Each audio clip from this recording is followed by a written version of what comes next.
BTC गभर्नमेन्टनि education department सोलोंथाइ बिफान जेखौ होनना बुंदों बे सोलोंथाइ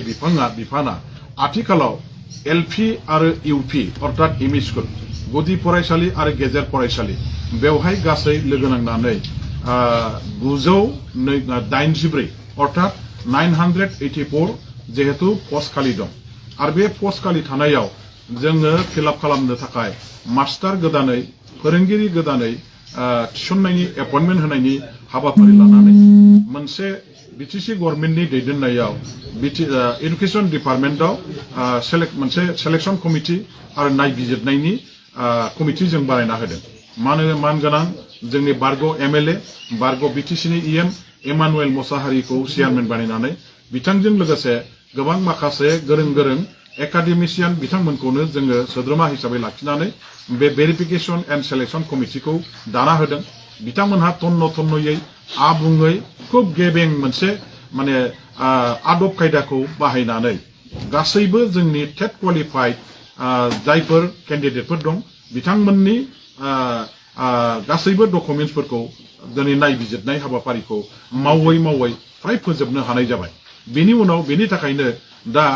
जोंनि टेट क्वालिफाइड जानाय केन्डिडेटफोरनि गासैबो डकुमेन्ट्सफ्रा थिग दंना गैया बेफोरखौ आरोबाव नायफिननो थाखाय अरिजिनेल डकुमेन्ट्सखौ चेक खालामनानै नायनायनि थाखाय मोनसे फिजिकेल माने मा होनो बेखौ भेरिफिकेशन फिजिकेल भेरिफिकेशन स्वयं केन्डिडेटआ गावनो जोंनि सिलेक्शन कमिटिजों मोगामोगि जानांगोन गावनि डकुमेन्ट्सफोरखौ लानानै गासैबो फैनांगोन दा बेखौनो जोङो खालामनो थाखाय फैगौ 17 तारिखखौ मोनसे तारिख हिसाबै प्रथम लाजेननाय जादोंमोन जाहाथे जोंनि टेट क्वालिफाइड केन्डिडेटफ्रा ओइदिनखालि फैनानै गावसोरनि अरिजिनेल डकुमेन्ट्सखौ दिन्थिफैनो हायो आरो जोङो चेक खालामनानै बेनि गासैबो डकुमेन्ट्सखौ नंगौ नङाखौ प्रमाण हिसाबै जों जाहाथे लानो हायो नाथाय बेवहायनो माखासे बाथ्राया बेवहाय माने बुंनो गोनाङा बे जाबाय जे ओइदिनखालि जिहेतु आसाम रायजोनि गुवाहाटीयाव हरुहजाय स्टेडियामाव मोनसे बेसेबांबा गिदिर जारिमिनारि माने हाबाफारिखौ लानाय जादों जोंनि बर' माहारिनि देरगाथाव मोनसे मुंदांखा बागुरुम्बा मोसानाय बेखौ माने मुलुगनि मोनसे रेकर्ड वर्ल्ड रेकर्ड खालामनायनि थांखिजों 10,000 जननि जोंनि बर' माने सिख्लाफ्रा बर' हिनजावसा गथ'फ्रा बहाय मोसानायाव बाहागो लागोन समायना रमायना बेसेबांबा मुहिगोनां नायथाव जोंनि बे बागुरुम्बा मोसानायखौ 10,000 जन बर'नि जोंनि आंगो बिब' बिनानावफ्रा बहाय मोसानानै दिन्थिफुंगोन ओइदिनखालि भारतनि प्रधान मन्त्रि मानगोनां माने नरेन्द्र मोदी बिथाङाबो बाव बाहागो लाफैगोन सारा आसामनि मन्त्रि मनला आरो गुबुन दल संगठनफ्राबो बहाय बाहागो लागोन आरो बेवहाय गोबां जोंनि टेट क्वालिफाइड टेटआव पास जानानै मोजां नाम्बार लाखिनाय जायफ्रानाखि साख्रि मोनथाव बेबायदि गोबां जोंनि बर' हिनजावसा गथ'फ्राबो मोसानायाव बाहागो लाहैगोन साफा मोसागिरि महरै दा ओइदिनखालिनो जुदि जोङो फिजिकेल भेरिफिकेशनखौ लानाय जायोबा जोंनि गोबां माखासे माने बे टेट क्वालिफाइड जोंनि बिब' बिनानावफ्रा मोसानायाव बाहागो लाहैयोबा आरो एखे दिनावनो जुदि फिजिकेल भेरिफिकेशनाबो बेवहाय जुदि साख्रि मोननायनि हाबाफारियाबो जायोबा होमबा बिसोरो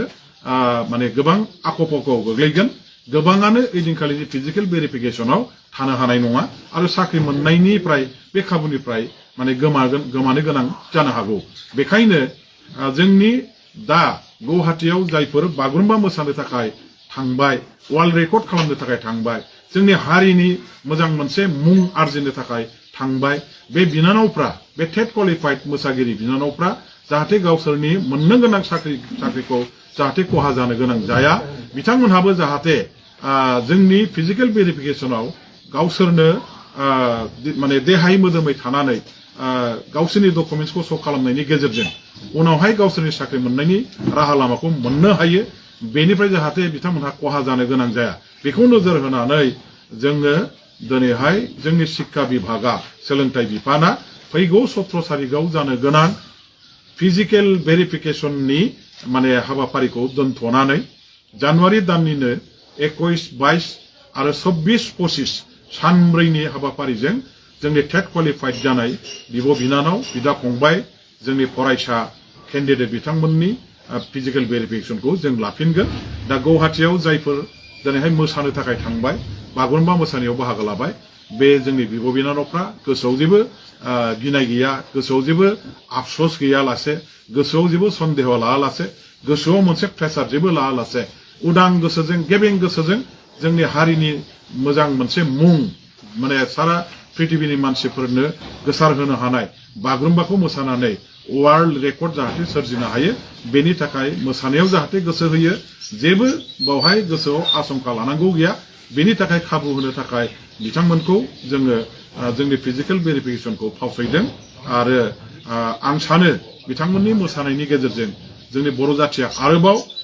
दुलाराय मुलुगावनो बयजोंबो सिनायजानाय मिथिजानाय बागुरुम्बा मोसानाया दुलाराय मुलुगावनो बयजोंबो अनसायजानाय, बयजोंबो माने बाख्नायजानाय एबार मोनसे रेकर्ड खालामनो हासिगोन। पृथिबीनि साबसिन मोसानाय महरै बागुरुम्बाया जाहाथे जायगा मोनो आरो बेनि थाखाय बे गोथार मन्चआव बाहागो लाहैनाय जोंनि साफ्रोमबो मोसागिरि बिथांमोनखौ आङो गोजोनग्लाय जासिहरबाय, आङो बिथांमोननो साबायखर जासिहरबाय, बिथांमोननो आङो देरहासारनायनि मोनसे इसोरनाव आरज गाबनाय बेखौ जासिहरबाय। आङो बेखिनिखौनो दिनैहाय फोसावनो होननानै जोंनि खौरां माने फोसावगिरि जोंनि ससियेल मिडिया आरो रिपर्टार नोंथांमोनखौ हांख्रायहरनानै दुलाराय बिटिसि ओनसोलनि आइ आफाफोरनिसिम बे बाथ्राखौ फोसावहरबाय। बेजों लोगोसे आं मोनसे खोथाखौ बुंगोन जे जोंनि जायफोर टेट क्वालिफाइड केन्डिडेटफोर बिथांमोनहा खुनु देवानि हमनांगौ गैया, खुनु थाखा फैसाजों माने सोरखौबा सोरखौबा माने बायनायनि खोथा गैया, सोरनिबा फुस्लायनायाव थांनांगौनि खोथा गैया। केन्डिडेट आरो केन्डिडेटनि गार्जेनफ्रा खुनु लिडार हमनांगौनि गैया, खुनु देवानि हमनांगौनि खोथा गैया, खुनु थाखा फैसा गारनांगौनि खोथा गैया। जों कमप्लिट मेरिटखौ बेस खालामनानैनो साख्रिखौ होनायनि थाखाय लाहार फाहारखौ खालामदों। दा बे हिसाबै आं बेखौनो बुंबाय, नो मानि नो देवानि मेरिट अनलि। दा बेखौनो जोङो मेनटेन खालामनानै बे मास्टार साख्रिखौ होनो थाखाय लाहार फाहार खालामदों। दा आंनि बुंनो गोनां बाथ्राया बेनो।